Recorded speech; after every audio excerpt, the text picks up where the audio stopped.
এমন এক দেশে বাস করতেছেন যেখানে পাথর দিয়ে পিটিয়ে পিটিয়ে নৃশংসভাবে জনসম্মুখে মানুষ মানুষকে হত্যা করবে। এমন এক দেশে বাস করতেছেন যেখানে মসজিদের ভিতরে ঢুকে মসজিদের ইমামকে হত্যার উদ্দেশ্যে আক্রমণ করে। এমন এক দেশে বাস করতেছেন যেখানে নদী, পুকুর, নালা, নর্দমা লাশ পাওয়া যায়। এমন এক দেশে বাস করতেছেন যেখানে মেয়েদের হত্যা করে মসজিদে রেখে আসা হয়।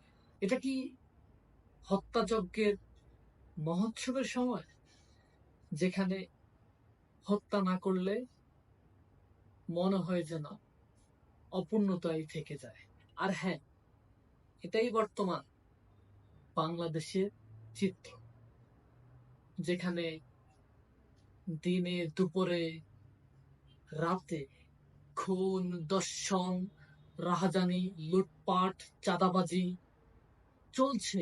এটাই ইউনুসের মেটিকুলাস প্ল্যানের বাংলাদেশ। আমরা তো এমন বাংলাদেশ চাইনি।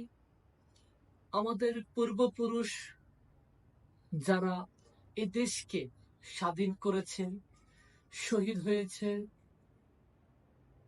মুক্তিযুদ্ধে আহত হয়েছে, আমাদের মা বোনদের ইজ্জতের বিনিময়ে যে দেশ পেয়েছি, সেই সোনার বাংলায় তো আমরা এমন